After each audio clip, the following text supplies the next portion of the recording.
하루의 말씀, 오늘은 사사기 20장 12절에서 17절까지 말씀 가지고 함께 나눕니다. 성경 봉독하겠습니다. 이스라엘의 지파들이 베냐민 온 지파에게 사람을 보내어 이렇게 말을 전하였다. 당신들 가운데서 이런 악한 일이 일어나다니 어찌된 일이오. 그러니 당신들은 이제 기브아에 있는 그 불량배들을 우리 손에 넘겨서 우리가 그들을 죽여 이스라엘에서 이런 악한 일을 없애게 하시오. 그러나 베냐민 자손은 그들의 친족인 이스라엘 자손의 말을 들으려 하지 않았다. 오히려 베냐민 자손은 이스라엘 자손과 싸우러 나가려고 모든 성읍에서 기브아로 모여들었다.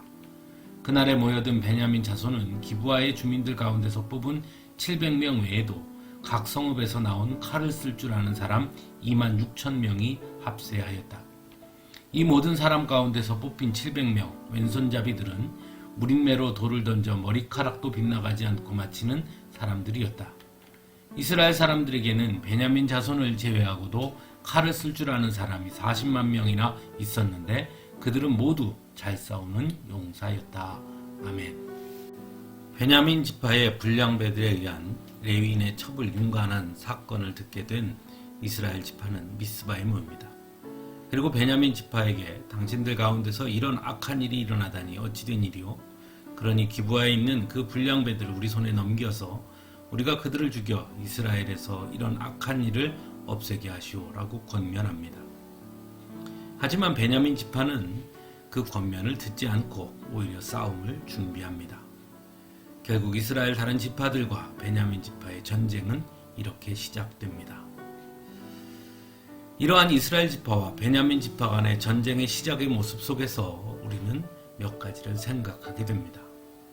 먼저는 베냐민 지파의 불량배들이 저지른 죄 때문이겠지만, 그러나 만일 베냐민 지파가 다른 지파 이스라엘 지파의 권면을 들었다면 동족 상전의 비극은 일어나지 않았을 것입니다.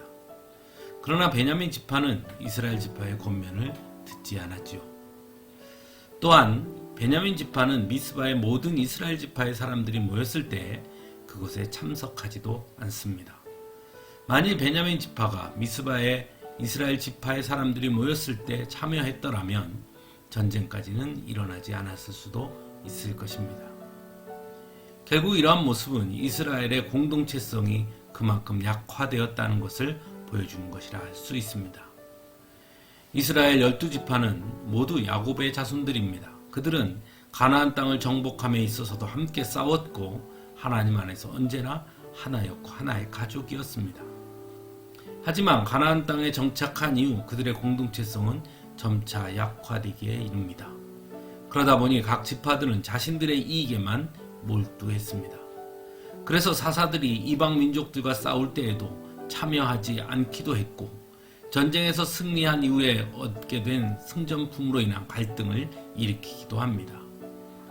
베냐민 지파가 다른 지파들의 권면을 듣지 않는 것 역시 이스라엘 전체 공동체를 생각하기보다는 자신들만을 생각했기 때문이라고도 할 수 있을 것입니다. 이러한 이기적인 생각들이 결국 공동체에 큰 어려움으로 다가오게 되었다는 것이죠. 또 하나는 베냐민 지파를 제외한 이스라엘 지파의 모습에도 문제가 있음을 보게 됩니다. 먼저는 레위인의 이야기만을 들었을 뿐 베냐민 지파에게 직접 이야기를 듣지 않은 실수를 범합니다. 같은 이스라엘 지파에 속한 베냐민 지파와 전쟁까지 가는 지경에 이르렀다면 좀 더 신중해야 했을 것입니다. 그렇다면 베냐민 지파의 이야기를 먼저 듣는 것이 무엇보다 중요하지요. 하지만 이스라엘 지파는 그렇게 하지 않았습니다. 무엇보다 이스라엘 지파의 가장 큰 잘못은 하나님께 구하지 않았다는 것입니다. 물론 어느 지파가 전쟁에 먼저 나아가 싸울까요? 라고 하나님께 묻지만 이것은 이미 전쟁을 하기로 결정한 이후 누가 먼저 나아갈 것인가를 물은 것이죠. 간혹 우리들도 이스라엘 자손들과 같은 실수를 저지를 때가 있습니다.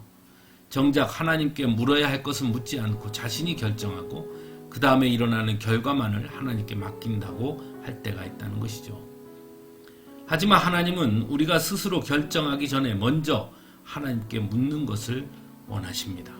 그것이 진정으로 하나님의 뜻을 묻는 사람이고 성도의 바른 자세인 것입니다. 하나님께 묻지 않고 우리 스스로 내린 결정은 오늘 본문에서 보는 것처럼 때로는 너무나 큰 대가를 치르게 될 수 있다는 것을 기억할 수 있어야 합니다. 그러므로 언제나 무엇이든 내가 결정하기 전에 하나님께 먼저 묻는 우리 모두가 되기를 간절히 바랍니다. 함께 기도하겠습니다.